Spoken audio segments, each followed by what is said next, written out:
안녕하십니까, 김대중 세무사입니다. 주택임대소득 신고와 관련해서 세액 감면을 적용할지에 대한 문의가 상당히 많습니다. 오늘은 그 사례를 가지고 이 부분에 대해서 말씀을 드릴 건데요. 결론적으로 먼저 말씀을 드리면 세액 감면을 할 경우에 자칫 양도세 부담으로 큰 낭패를 볼 수 있습니다. 주요 내용에 대해서 살펴보도록 하겠습니다. 소형주택 임대사업자에 대한 세액 감면이라는 규정이 있습니다. 감면 요건은 그림을 참조해 주시면 되겠고요. 이렇게 감면 요건을 충족했을 경우에 단기 임대의 경우는 30%, 장기 임대인 경우엔 75%의 세액 감면을 해줍니다. 2021년도 귀속분부터는 2호 이상 임대할 경우에 단기는 20%, 장기는 50%의 세액 감면을 해주는데요. 임대소득에서 발생하는 세금에 대해서 많게 75% 세액 감면을 해주기 때문에 소득세 신고를 할 때 보면 세액 감면이 굉장히 큰 걸로 생각이 됩니다. 그럼 당연히 절세 효과가 크니까 세액 감면을 적용하고 싶을 수 있는데 세액 감면을 적용하기에 앞서서 주의할 점들이 있습니다. 세액 감면 적용을 받으면 양도소득세가 늘어날 수 있습니다. 왜 늘어나냐면 세액 감면을 받았을 경우에 감가상각의제라는 규정이 적용이 됩니다. 그리고 감가상각의제가 적용이 될 경우에 양도소득세에서 취득가액이 변동이 되어서 양도세가 늘어날 수 있는데, 하나씩 말씀을 드리면 감가상각이라고 하는 것은 보통 우리가 건물 같은 걸 갖고 있을 경우에 시간이 지나면서 자연적으로 가치가 감소하는 분을 얘기합니다. 그걸 이제 수치화한 거라고 생각하시면 되고요. 감가상각의제라고 하는 것은 이같이 세액 감면을 적용을 받으면 그 감가상각에 대한 것을 비용 처리를 하든 안 하든 강제하고 안 했더라도 한 걸로 본다, 이런 규정이라고 보시면 됩니다.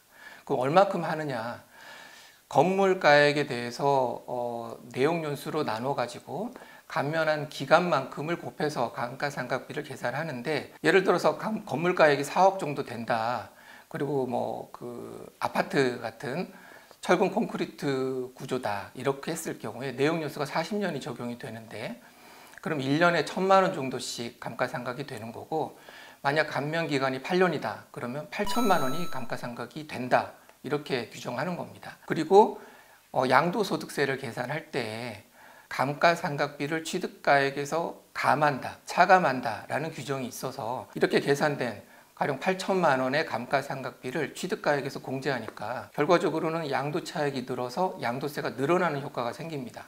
이거를 숫자를 가지고 한번 보여드려 보겠습니다. 사실은 이제 그 주택의 보유 현황이나 임대 현황, 시세 이런 것들에 따라서 각자 좀 다르실 텐데, 일단은 어떤 영향이 있는지 한번 느낌을 가져보시라고 이해를 돕는 차원에서 이렇게 뽑아봤는데요. 그 서울시 아파트의 평균 시세하고 평균 월세값 정도를 참고해서 한번 만들어 봤습니다. 일단 세액 감면 효과 쪽을 보시면 장기 임대료 가지고 설명드려 볼게요. 월 임대료가 120만 원이고 타소득 금액이 2천만 원을 초과한다고 가정했을 때 연간으로는 1,440만 원 임대 수입이 있고, 필요 경비로 분리과세 신고하면 60% 공제를 해줍니다. 그리고 세율은 14% 단일 세율이 적용이 됐을 때 산출세액은 80만 6천 원 정도 되고, 여기서 세액 감면 75%를 감안하면 납부세액은 20만 원 정도 나옵니다. 그리고 세액 감면에 농특세 20%를 계산하면 농특세는 12만 원 정도가 나오죠. 그래서 세액 감면의 절세 효과를 네트로 계산해 보면 연간 48만 3,840원 정도가 세액 감면이 됩니다. 해당 연도로만 놓고 보면은 80만 원 나올 거를 한 절반으로 줄일 수가 있으니까 효과가 좋아가지고 세액 감면을 받고 싶죠. 근데 이걸 향후에 양도소득세를 신고한다고 가정을 해보면 양도가액 11억에 취득가액은 7억 정도로 가정을 해봤습니다. 이 경우에 감가상각비로 의제되는 금액은 건물가액에서 건물 비율, 취득가액에서 건물 비율 한 25% 정도로 생각했는데요. 7억에 25%를 곱하고 내용연수 40년도를 감안하고 감면기간을 8년 했을 때 감가상각비가 3,500만 원쯤 나옵니다. 그리고 장기보유 특별공제나 기본공제 감안했을 때 세율은 40% 적용이 되고요. 산출세액이 1억 2천쯤 나오는데 이 중에서 감가상각비 때문에 세액이 늘어나는 효과, 추가 세부담이 1,176만 원 정도로 계산이 됩니다. 그러면 8년 동안 세액 감면으로 약 387만 원 정도 세액 감면 받고 나중에 양도세로 추가 세부담이 이거에 한 3배 정도 더 나올 수 있기 때문에 어찌 보면 세액 감면 받고 배보다 배꼽이 더 큰 결과가 생길 수 있는 거죠. 단기 임대인 경우에도 세액 차이가 큰 거를 확인하실 수가 있습니다. 만약에 타소득이 2천만 원이 안 되면 소득세에서 추가 공제 400만 원 더 들어가면 세액 감면은 더 적을 거예요. 세액 감면은 더 적은데 양도세는 이만큼 나온다. 그러면 그 차액은 더 커질 겁니다. 그래서 기본적으로 세액 감면을 적용하실 때에 양도소득세 영향을 꼭 따져보셔야 되고 이 양도세의 추가 세부담을 세액 감면 받은 절세 효과 그 이하로 줄일 수 있는지, 만약에 줄일 수 있다고 그러면 세액 감면을 적용하시는 거고 그렇지 않다면 세액 감면을 적용하지 않는 게 나으실 거라 생각합니다. 그러면 양도소득세를 어떻게 줄일 수 있을까? 그림에서 양도소득세 계산 구조를 보시면요, 크게 줄일 수 있는 건 한 4가지 포인트로 말씀드릴 수 있을 것 같아요. 첫 번째는 시세 차익이 없으면 사실 양도세는 없겠죠. 감가상각을 감안하더라도 없을 겁니다. 근데 시세 차익이라는 건 사실은 향후 전망이기 때문에 불투명한 측면이 있죠. 양도 차익에 대해서 비과세가 가능하다면 세액 감면을 받는 게 유리할 수 있을 겁니다. 그런데 이것도 좀 따져 보셔야 됩니다. 오늘은 이 부분은 제가 좀 생략을 할 건데 기본적으로 임대사업자를 등록하게 되면 전체 비과세를 받지 못하는 경우들이 생길 가능성이 높습니다. 그래서 이 부분은 별도로 좀 따져 보셔야 되고요. 그 외에 장기 보유 특별공제에서 특례를 적용받을 수 있는지를 따져보셔야 되고 아니면 전체 양도세에 대해서 감면을 받을 수 있는지 100% 감면받을 수 있는 규정이 있는데 그 100% 감면 규정이 적용 가능한지 이런 걸 따져보셔야 됩니다. 조특법 97조의 5에 보면 양도소득세 100% 감면 규정이 있습니다. 어떤 내용이냐면 거주자가 감면 요건을 모두 갖췄을 경우 갖춘 장기 일반 민간 임대주택을 종전에는 이거 준공공 임대주택이라고 불렀거든요. 이거 포함해서 이것을 양도하는 경우에 임대기간 중 발생한 양도소득에 대한 양도소득세의 100%를 세액 감면한다. 대신에 감면세액의 20%는 농특세로 납부를 한다. 이렇게 되어 있습니다. 그래서 이 감면 요건을 충족할 경우에 100% 감면이 가능하기 때문에 세액 감면이 유리할 수 있는데요. 이것도 조금 보셔야 됩니다. 기본적으로 이 양도소득세 100% 감면이라는 규정은 2015년부터 18년도 중에 주택을 취득해서 3개월 내에 임대사업자 등록한 경우에 한해서 이게 감면이 적용이 됩니다. 그래서 이 규정은 2015년에서 2018년 사이에 주택 취득하신 분들이 아예 처음에 주택 살 때부터 이 감면 요건을 염두에 두고 사신 경우들이 많기 때문에 대부분 감면 요건을 충족하는 경우들이 많습니다. 그렇더라도 좀 주의할 포인트들이 있는데요. 첫 번째는 감면 요건을 충족하더라도 임대 기간 중 발생한 양도소득에 대해서 100% 감면하는 겁니다. 그러니까는 양도소득세 100%를 감면한다고 해서 다 안 될 수가 있는 거예요. 가령 예를 들면 보유기간이 일정 있고 그 중에 일부 임대 요건을 충족했다고 하면 전체가 감면이 안 될 수가 있는 겁니다. 그래서 그걸 좀 따져 보셔야 되고 양도소득세가 100% 감면되더라도 감면세액의 20%는 농특세로 냅니다. 그러니까 양도세가 산출세액이 나오면 그중에 적어도 20%는 세금을 내기 때문에 이 감면 요건을 충족해도 시세 차익이 커서 원래 나올 양도세가 크다면 세액 감면 받는 게 불리할 여지도 있다. 이거는 좀 생각을 해보셔야 됩니다. 세 번째로 소득세나 조특법에서 얘기하는 임대기간이라는 것과 민간임대주택에 관한 특례법, 특별법에서 말하는 의무임대기간이 조금 다릅니다. 민간임대주택에 관한 특별법에서의 임대기간은 임대사업자, 지자체 임대사업자 등록하고 임대를 개시한 때부터거든요. 그래서 지자체 임대사업자 등록이라고 실제 임대를 시작을 언제 했는지 이 2개 중에 늦은 날로 보는데 조특법이나 소득세법에서는 거기에 세무서에 사업자 등록한 것까지 같이 봅니다. 그래서 만약에 지자체에 사업자 등록하고 나서 한참 있다가 세무서에 사업자 등록을 했다. 그러면 의무임대 기간을 충족했더라도 감면 요건을 충족을 못할 가능성이 있습니다. 그래서 그 부분을 좀 살피셔야 되겠습니다. 그 다음으로 네 번째로 2020년 8월 18일 날 단기 민간 임대주택하고 장기 일반 민간 임대주택 중에서 아파트에 대한 그 임대 유형은 폐지가 됐죠.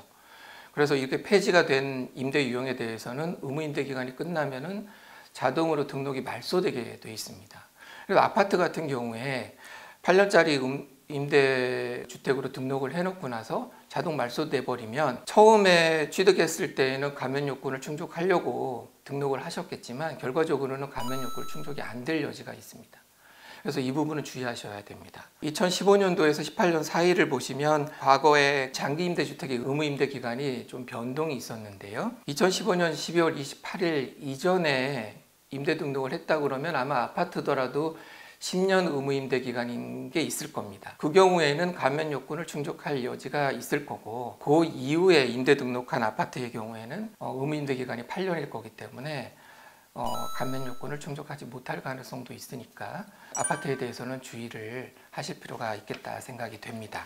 이렇게 양도소득세 100% 감면 요건을 충족했을 경우에 그러면은 세액 감면하고 어느 게 더 유리한가, 이걸 숫자를 가지고 한번 보시면요, 앞서서 보여드렸던 사례를 조금 변경해서 10년 보유 임대 10년 감면 적용을 했다고 가정하고 계산을 해봤습니다. 이럴 경우에 세액 감면 효과는 총 10년간 483만 8천 원 정도가 되고요. 양도소득세는 감가상각 10년치에 대해서 감안을 하더라도 농특세가 2,310만 원 정도 나와서 추가 세부담이 280만 원 정도 나오네요. 그러면 이 경우에는 세액 감면보다 추가 세부담이 적어서 이런 경우에는 세액 감면 적용할 만하겠습니다.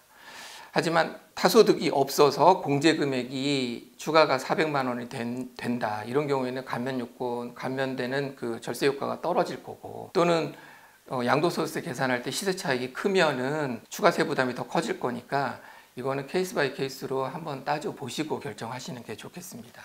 다음으로 조특법 3에 보면 장기 보유 특별공제율 특례 적용하는 규정이 있습니다. 감면 요건 한번 읽어보시면 되겠고요. 주요 내용은 2020년 12월 31일까지, 민간 건설임대주택은 22년 12월 31일까지 장기 일반 민간임대주택을 등록하고 감면 요건을 충족하면 임대 기간 중 발생한 소득에서 장기 보유 특별공제율을 특례 적용한다, 이 얘기입니다. 8년 이상 임대하면 50% 적용을 하는 거고, 10년 이상 임대하면 장특공제를 70% 적용을 해주는데, 세액 감면 효과랑 비교를 하는 거기 때문에 사실 8년 이상 해서 50% 적용해서는 효과가 별로 없습니다. 그래서 10년 이상 하고 70% 적용을 해야 된다, 이게 적용이 가능해야 된다는 말씀을 드리고요. 앞에 말씀드렸던 사례를 가지고 여기서도 다시 한번 보면 세액 감면 효과는 483만 원인데 양도소득세 영향은 459만 원 정도 나오네요. 기본적으로 장특공제를 70% 받는다고 가정했기 때문에 과표가 줄어서 세율은 35%로 줄긴 했지만 전체 산출세율에서 봤을 때 추가 부담하는 세 부담이 459만 원 정도 나옵니다. 세액 감면하고 비교했을 경우에 그보다는 좀 적네요. 그래서 이런 경우라면 장기 보유 특별공제율 특례를 적용해서 세액 감면 적용을 받을 수 있다. 이 경우에도 마찬가지로 케이스 바이 케이스로 따져는 보셔야 된다, 이렇게 말씀드릴 수 있겠습니다. 세액 감면 적용할 때 이와 같이 양도소득세 계산 부분까지 영향까지 감안해서 주의하셔야 되고, 특히 이런 경우에 세액 감면 적용할 때 더 주의하셔야 될 것 같습니다. 비과세는 변론으로 하고요. 단기 임대하는 경우 주의하셔야 될 것 같고, 왜냐하면 감면이나 특례 규정 적용이 쉽지 않을 테니까요. 2021년도 임대사업자 등록하신 분들도 주의하실 필요가 있겠습니다. 8년 장기 일반 민간임대주택 중에서 아파트로 임대사업자 등록하신 분들, 말씀드렸던 것처럼 주의가 필요하고, 세무서에 사업자 등록을 더 늦게 하신 분들, 임대 기간에 대한 거를 감면이나 특례를 주기 때문에 그렇습니다. 그 다음에 시세 차익이 큰 경우, 감면이나 특례 규정을 적용하더라도 시세 차익이 크면 그에 따른 효과가 세액 감면에 따른 절세 효과보다 못 미칠 수가 있으니까요. 이 경우에도 주의가 필요할 것 같습니다.